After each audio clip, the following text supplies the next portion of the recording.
Hey, it's Heidi Rain. Welcome home. I'm so glad you're here. Today, I'm going to share a story with you from my own personal life, my own personal journey. And the story is about trying to rescue an addict and all the feelings that come along with that. So, if you're in a relationship or have a relationship of any kind with an addict or an alcoholic, it's somebody that you love, today's going to be a really important story for you. I want you to listen to this story and kind of maybe see yourself in it and think to yourself, man, what do I believe about my own ability to change this situation? What do I believe about my ability to fix this? What do I believe about my own ability to rescue this addict or alcoholic? A lot's at stake, right? A lot of us are traumatized thinking if we don't jump in and save the day, the worst is going to happen.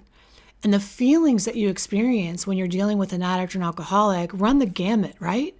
All the way from feeling numb to overwhelmed to anxious to resentful to angry to hopeful and everything in between. I know I've certainly felt that on my own journey to help my dad. And today I'm just going to share the story with you and let it unfold. I'm going to talk to you about what happened with him. In particular, I was working at a drug and alcohol treatment center when this story takes place. And probably I'm sure that I wanted to work at the drug and alcohol treatment center to rectify my own issues around addiction and family dynamic around that. And for decades, I had been telling my dad that I wanted him to get help and get treatment. And when I started working at that treatment center, I would always go back to visit him in West Virginia. And I would say like, hey, Dad, hey, let me tell you about some of the really cool stuff we're doing at the treatment center. And, hey, you can come there anytime. And he'd be like, yeah, yep, I know, Rain. Yep, I can come there. Maybe it's time for a trip to Florida. He would joke about it. But I'll never forget the day that I actually got the call. My stepmom gave me a call and she said that he'd been in the hospital, that he had been really sick. He'd cracked some ribs and it was like go time. The jig was up and he had to make a change and everything was on the line. And so it was at that time that she said, we've got to do something. And I said, okay, you've got to get my dad on a plane and get him down to Florida.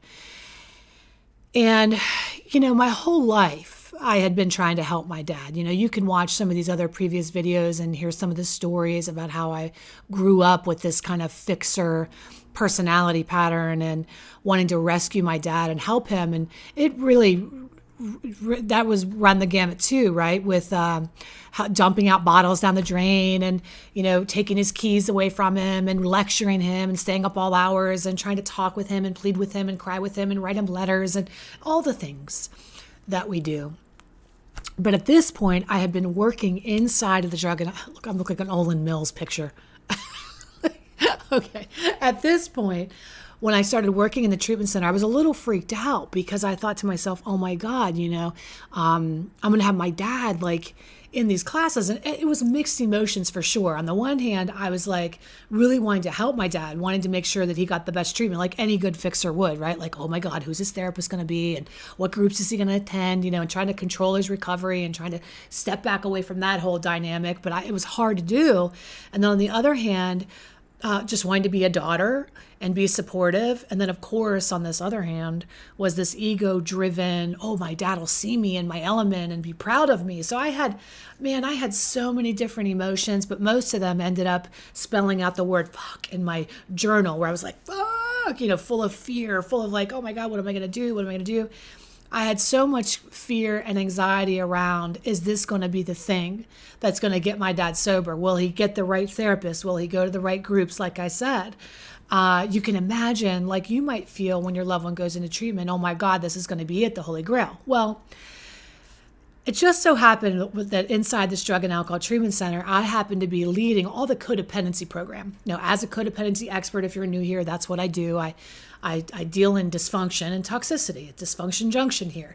And we talk about how to break toxic codependent cycles for good so we can give the next generation a childhood they don't have to heal from. Amen? Okay. So I had been running all the codependency program, and one of the groups was adult children of alcoholics. Now, here I am teaching adult children of alcoholics, ACOA class, and my dad is in the front row. And I'm like, holy shit, this is just too surreal, right? And again, I wanting my dad to be proud of me, wanting to just not interfere at all, and then wanting to make sure and control his treatment. I was like a basket case of emotions, as you can imagine. So one day in this group, and I had everybody multiple hours a day, thousands of clients. And so we always mixed it up with different activities to do. And one of the games, or one of the things I used to do in that group, was have them draw a picture of how they feel in their family. And I just, play some music, and then they draw the picture, and it's a little bit like art therapy. They come up and explain, the picture and how they felt. Well, here's the picture that my dad drew. This is the picture that my dad drew. Now, as you can see, there is a little island over here, and this is my dad on the island with his hands up in the air. And if you can see, he's got a frowny face. And so when my dad stands up to talk about this picture, he says, hello, this is me, and this is how I feel in my family. This is me, and I'm on an island over here, and this is my family on the boat, and they're all sailing away from me. Now, how the hell do you think I felt when I saw this picture? How do you feel? Because if you're dealing with an addict and alcoholic and you're a fixer personality, I know exactly how you feel. If I see this image, immediately guilt sets in, shame sets in, and ultimate responsibility. And what do I want to do? Oh my God, I'm going to jump off of this ship if I'm on this boat, and I'm going to go, I'm coming. And I'm going to dive into the water, and I'm going to swim over to him, and I'm going to, put my arms around him and, try to rescue him and to land and like kick, and we're both drowning, and we're trying to swim, and we're trying to get over the boat, and we both are killing ourselves trying to get over. And that's what you do. I know it is. Every time that you dive into the water, what are you doing? You're running to that house to try to rescue that person, to get them out. You're going through their phone. You're going through their contacts. I mean, don't you contact a so-and-so and do a who's what, and you're policing the situation, and they're checking their bank accounts, and you're doing everything. So basically what you're doing is doing all the hard work for them, doing their recovery for them. And that's a natural inclination we all have. That was my first idea. In fact, when my dad stood up and shared this story, tears. Now, the thing is I didn't tell anybody that was in treatment that was my dad. None of the clients knew. And I did that on purpose because I wanted him to have a genuine experience. And my clients there, I mean, you can imagine, we were so bonded. I used to work in that treatment center. I don't work in treatment that way anymore. Now I have an online program, and I help people, individually through counseling programs, retreats, and things like that. But I didn't want anybody to know because I wanted him to have a genuine experience. I didn't want anybody to treat him any differently because we were so connected that they would have, and he wouldn't have had a real recovery opportunity. So I kept that under wraps. So, I would be connected to everybody in treatment, and so sometimes you get really emotional, especially when clients are telling you these stories that are really hard. And, of course you have empathy. And so I would find myself crying. But in this case, when my dad stood up and shared this picture, the waterworks, I mean, the tears, it was just like somebody turned on the faucet and it just started to boop, boop, boop, boop, boop, and just poured out, just tears just coming down. And all the other clients were kind of looking like, wow, she's really affected by this, huh? But obviously I was devastated that my dad saw us as the family all leaving him, and here he is. Now, everybody in a family of dysfunction plays a part. And the hero is the one who jumps off the ship and swims in to save the person who's struggling, right? Any good hero worth their weight is going to jump off that damn ship and go save. But is that the right thing to do? Is that the right thing to do? Not always. And I'm not saying don't help, right? Okay, I got it, Heidi. Let's just detach. Yep. I've learned that before, and I've heard people say that before. So I'm just going to stay on my ship, and I'm just going to go swim.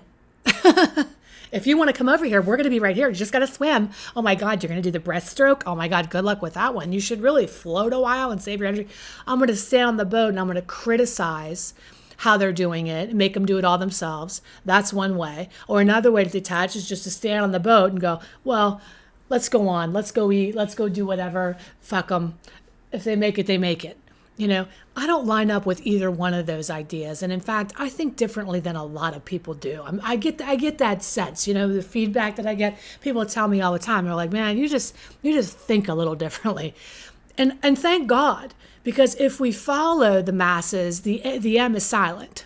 Okay, do you hear that one before? Right? We follow the masses, the M is silent, and you wake up and you go, whoa, this isn't working, or this doesn't align with me. So there are many, many ways to go about helping your loved one get better.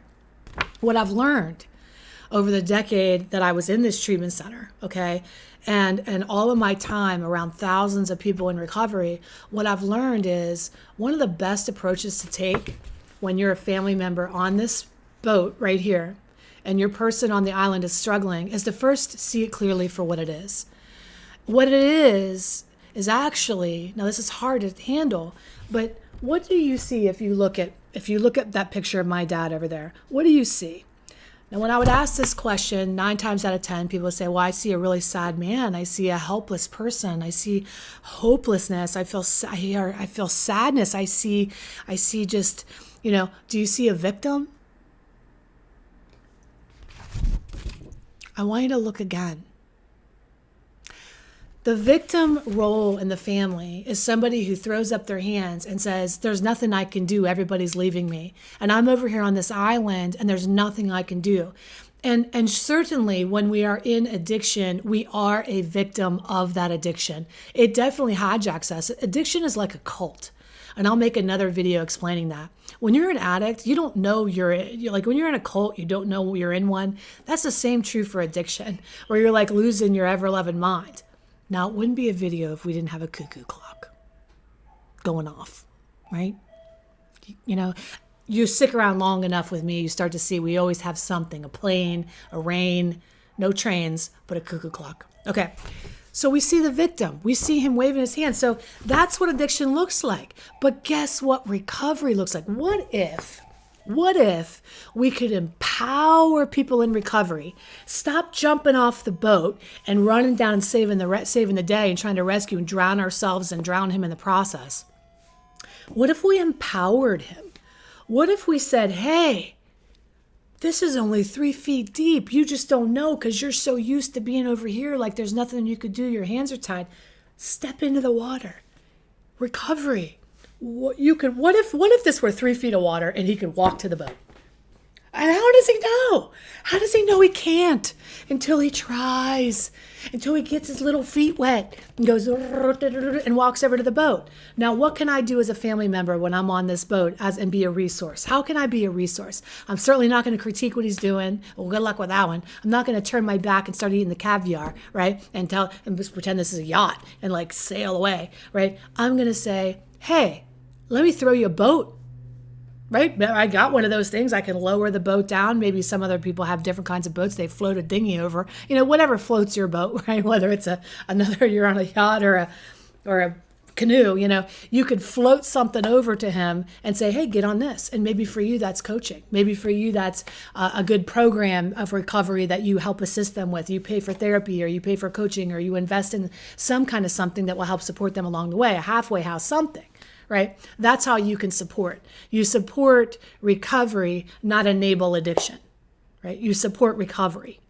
And so you could offer many tools. Maybe one of the tools, you don't have a lot of financial resources. It just so happens that a lot of people that I work with do. But let's say that you don't have any financial resources. Okay, what else you got, honey? You got some vocal cords. You got some words of affirmation, some positivity, like you got this. I believe in you. That's hard to do when you've seen somebody fail over and over again, but I promise you, your belief in them is sometimes the thing they need to get to the other side. It's like every stupid 80s movie, right? Or it's like the loner kid and nobody pays any attention to, and somebody sees their full potential and ta-da, every good movie too has this kind of scenario, right? Where it's like in school and the kid's like not making D's and F's and the one teacher walks in. You got something, kid. I think you're pretty smart. I am? Yes, you are. You're very smart. I see things in you that nobody else sees. And then the kid all of a sudden is making straight A's and going to Harvard. It takes one person to believe in somebody enough. And now I'm saying, I know it's hard for you to get over your own pessimism because you've seen them fail so many times, or this isn't your first rodeo and you're like, it's hard to hold out hope. But that's the point of you getting poured into. Somebody come alongside of you and empower and equip you with the resources to hold out that hope and be the light and get your own support system so that you can be a good lighthouse. You can't be a good lighthouse when you're all fogged up and steamed up yourself and you can't see the forest through the trees. I mean, that's a forest reference and a beach reference. We've got too much going on in that analogy, but you get the drift, right? There's lots of things you can do. So I want to encourage you to think about this picture, all right? And think about the ways that you're rescuing and how you can be a good support system. For me, my conversation looks like this. Hey, Dad, I'm not going anywhere. This boat's anchored. The family's anchored. We've dropped the anchor. We're right here. We're not going anywhere. And so you know what? We're going to be right here. We love you. Now, we're not going to swim over and join you because that wouldn't be effective. If I swam over to the boat and sat on the island of addiction with you, now we're both in hell. And we have a poor shot of getting out when we're both there. I'm not going to swim over and pull you out because if I do all the work and you don't do any of the work, you're not vested and you don't get to have the reward or the intrinsic value of getting better yourself. And I'm not in recovery, you are, right? I mean, I'm in recovery from my own thing, right? You're the one that has to recover for yourself. I can't do that for you. But what I can do is say, way to go, Dad. I believe in you. You've got this. Hey, the water's fine. Just put your toe in. Hey, what do you need? Can I offer you a boat? Can I offer you swimming lessons? What can I offer you to help make this trek back to us easier? Now, I know it's not going to be easy road. There might be times where you swim out to the island and then you go, oh shit, you know what? I'm too tired. I'll swim back to the addiction because that was easier. And lots of people do that. But guess what? You get your stamina again, your strength. As long as I stay here rooting for you and believing in you and I don't get sucked into the drama, I'm right here. You know where I always am. I'm not going anywhere. And that's where people who detach get it wrong. It's like, I'm not going to love you anymore if you stay over here. I'm not going to have anything to do with you if you stay over there again. And I don't think that works. I have to tell you, I'm going to take a bold stand there. I don't think it ever works when you say to somebody, hey, I'm not going to love you anymore unless you hold up to my standard. That's not the kind of unconditional love that pulls somebody out of the abyss. Now, you might not be equipped to have unconditional love, and that's why you leave it to the Lord and you encourage them to find that unconditional love, which is usually found in a spiritual connection and maybe outside of you, okay? But what I want to encourage you to do is find that place within you, maybe through your higher connection where you can hold out the hope and give it to God and be that source and say, you know what, honey, I've been through some hell with you. I've had some hard times with you. I have suffered at your hands through your addiction. And I understand that change is possible for you. And I'm going to hold out hope for you. And I'm going to be over here doing my work to heal from all that trauma and drama. And I'll be here for you. Now, it might not be in the same capacity.